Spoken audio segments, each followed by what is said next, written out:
Central ইসরায়েলের দিকে আপনি যাবার জন্য বলছিলেন। এখান থেকে যা ওরা মারছে সেম জিনিস ওরা গিয়ে ইসরায়েলে মারছে, এই যে সেম জিনিস আপনার মাঝখানে গিয়ে ওরা দেখুন এই যে সেন্ট্রাল যতগুলো ইলেকট্রিসিটি জিনিস আছে ওটা মারছে। এটা আপনি যদি লিঙ্ক করেন তাহলে আমরা বুঝতে পারবো আজকে কোথায় আছে।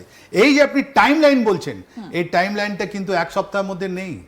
আপনার তো আগেই আমরা আলোচনা করছিলাম কতদিন পর্যন্ত আপনি বলেছেন যে এই মার্চে হবে না, এপ্রিল মাসটা এপ্রিল থেকে শুরু করে জুনের মধ্যে কিছু যদি হতে পারে তাহলে হবে, নালে এটা হবে না। আর এটা কার লাভ? রাশিয়া তো লাভ আছেই আছে। রাশিয়া তো অনেকগুলো পয়সা রোজগার করছে আপনার পেট্রোল এ নিয়ে, তেল বিক্রি করে। তাহলে দ্বিতীয় লোক কার লাভ আছে? দ্বিতীয় লাভ আছে আমেরিকা। আজকে আমাদের সিএনজি যেটা আছে, আমাদের এলপিজি যেটা আছে, এটা সব আপনার কোথা থেকে আসছে? আমেরিকা থেকে আসছে। তাহলে আমেরিকার একটা লাভ হলো, আর দ্বিতীয় লাভ হলো আপনার রাশিয়া আর চায়না, দুদিকেই আছে। আপনি এক একটা টমাহক মিসাইল যেটা আপনি ফায়ার করছেন, ওর মধ্যে যে রেয়ার আর্থ এলিমেন্ট যেটা আছে ওটা কে বিক্রি করছে? ও বিক্রি করছে আপনার চায়না। তাহলে চায়না আমেরিকাকে বিক্রি করছে টমাহক বানানোর জন্য, ওদের আপনার যতগুলো স্টেলথে বানানোর জন্য, বিকজ ওটা আপনার গাইরোস্কোপে, ওরা গাইডিয়ান সিস্টেম, ওদের ওয়ারহেড সব জায়গা আপনার দরকার আছে। চায়না বিক্রি করছে, বলছে এটা কন্ট্রোল আইটেম, আমি বিক্রি করবো রেয়ার আর্থ, তোমাকে কিনতে হলে নাও, নাহলে দেবে না। তাহলে আজকের দিনে এই যে এপ্রিল থেকে জুন পর্যন্ত এটা চলবে, নাম্বার ওয়ান। এর মধ্যে যা কিছু হতে পারে। আর এটা মনে হয় আমার একদিকে যেটা এটা নেগোসিয়েশন করে বলছেন, কিন্তু আপনি এত সুন্দরভাবে বলছেন কি গ্রাউন্ড অফেন্সিভ কবে হবে। গ্রাউন্ড অফেন্সিভের জন্য ওরা যতগুলো ওদের কমান্ডোগুলো আছে ওরা তো অলরেডি নামিয়ে দিয়েছে। কুয়েতে আপনি দেখলেন, ওরা আপনি সৌদি আরবিয়াতে আপনি দেখলেন, রাইট? এই দুটো জায়গায়, ইউএইতে আপনি দেখলেন। এখানে না বিভিন্ন সময়ে নানা রকম প্রশ্ন উঠে আসে। আমরা যদি খুব ক্লোজ করি তাহলে হয়তো আমরা একটু ইরানের ভূমিরূপটা দেখতে পাবো। এই যে আমরা ইরানের ভূমিরূপগুলো যখন দেখি তখন এখান দিয়ে খুব স্পষ্ট দেখা যায় যে একেবারে পাথুরে, রুক্ষ, সূক্ষ্ম। মানে আমি এটাই আপনার কাছে জানতে চাইবো যে ইরানে কি এখানে সোলজার নামিয়ে লড়াই করা সম্ভব হবে? আমেরিকার সেনার কি সেই অভিজ্ঞতা আছে পাহাড়ে এবড়ো খেবড়ো জায়গায় লড়াই করা? দেখুন, আমাদের যা অভিজ্ঞতা আছে ওর মধ্যে একটা লাইনে আমরা বলি, মাউন্টেন ইটস ট্রুপস। তার মানে আপনি যদি পাহাড়ে লড়াই করতে যান 1:10, আমাদের কারগিলে হয়েছিল তো 1:10, একটা সোলজারের আগেনস্টে আপনি যদি হামলা চালাতে যান আপনাকে 10 জন লোক আনতে হবে। আর হাইটস এখানে সব 3000-4000 মিটারের উপরে আছে, এখানে হাইটসও আছে, এটা এরিড এরিয়া আছে। আপনি যখন এটা ঢুকবেন একদম এখানে তো বোঝাই যাচ্ছে যে এই জায়গাটা পাহাড়। আর এটা টানেলিংয়ে আমেরিকা বারবার টানেল ওয়ারফেয়ারতে হামলাতে অ্যাকচুয়ালি ওরা ফেলিয়ার। ভিয়েতনামে মনে আছে, ভিয়েতনামের মানুষগুলো ছোট্ট দেশ, ছোট্ট জিনিস ভিয়েতনাম, কিন্তু যতগুলো সোলজার ছিল সব মাটি তলায় ছিল। এরা ওটা আমেরিকা কি জিততে পারলো? জিততে পারেনি। আফগানিস্তানে তোরা বোরা মনে আছে, অনেকগুলো বম ডাললো, কিন্তু ওই তোরা বোরা শেষ করার আপনার যেটা ইয়ে আছে, যে মাউন্টেনগুলো আছে ওখানে তো লুকিয়ে যেত লোক, তালিবান লুকিয়ে যেত, আল কায়দা লুকিয়ে যেত। ইরান কি আমেরিকা কি জিততে পারলো? জিততে পারেনি। সেম জিনিস এখানে। এই যে ইরান আপনি যেটা দেখছেন, এত বড় নেশন, এত বড় রাষ্ট্র আছে, এখানে ভিতরে তো আমেরিকান ঢুকবে না। ওরা যদি ঢোকে তাহলে এই ছোট ছোট আপনার যেটা আইল্যান্ড আপনি পয়েন্ট ওয়াইজ আপনি দেখতে পাচ্ছেন, ওখানে গিয়ে ওরা চেষ্টা করবে আপনার এতে। অ্যান্ড সেকেন্ড জিনিসটা হচ্ছে, আমেরিকা কি সত্যি ওরা ইন্টারেস্টেড এইটা যুদ্ধটা শেষ করার জন্যে? আমার মনে হয় না।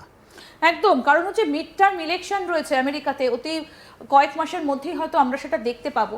ডোনাল্ড ট্রাম্পের জনপ্রিয়তা অসম্ভবভাবে কমে গেছে। আমেরিকার ভেতরের মানুষজনই এখন এই মুহূর্তে ডোনাল্ড ট্রাম্পকে আর চাইছেন না, কারণ যেভাবে খাদ্য সামগ্রীর দাম বাড়ছে, জিনিসপত্রের দাম বাড়ছে, ইনফ্লেশন গোটা আমেরিকা জুড়ে, তাতে এবার ডোনাল্ড ট্রাম্প কি করবেন স্যার? তাহলে কি যুদ্ধ শেষ করার কথা ঘোষণা করবেন? দেখুন, ওর আগে একটা ইউক্রেনের ভালো খুব খবর বলি আপনাকে। যখন ইরান ওর উপরে শহীদ 136 ড্রোন মারতে আরম্ভ করলে এই খাড়ি দেশে, জেলেনস্কি আসলেন, উনি বলেন বাহ, আমি তোমাকে অ্যান্টি ড্রোন দেব। আর উনি সব দেশগুলো, বাহরিনে গেলেন, উনি কাতারে গেলেন, উনি ইউএইতে গেলেন, উনি সৌদি আরবে গেলেন, অনেকগুলো চুক্তি করলেন কি আমি তোমাকে অ্যান্টি ড্রোন দিলাম। জানেন কি হলো? গতকাল আপনার এই দুবাইতে, যেখানে ইউক্রেনিয়ানরা যারা অ্যান্টি ড্রোন ওটা সিস্টেমটা ইনস্টল করছিল, মারা গেল। এত অ্যাকুরেট ইন্টেলিজেন্স ইরানের কাছে কোত্থেকে আসছে, আমরাও সারপ্রাইজ।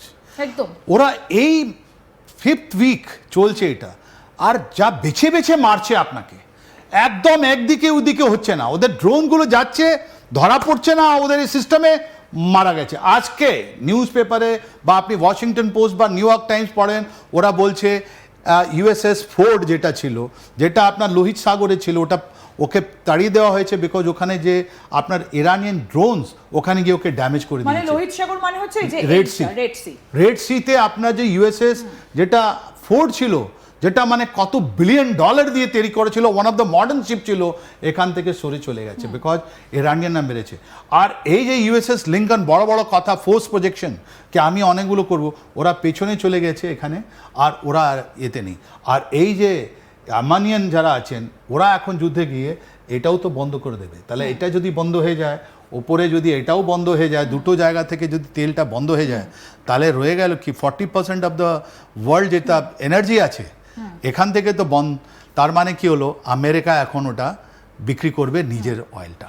কিন্তু মানুষের মনে মানে এটা যেটা যতগুলো রাষ্ট্র আছে আগে যারা ভয় পেত কি আমেরিকা আসলে বাপরে ওদের কি ফ্লিট চলে আসবে, ওদের বম্বার চলে আসবে, ওদের এ আছে, ওটা আজকে শেষ হয়ে গেছে। আর কেউ আর আমেরিকাকে ভয় করে না।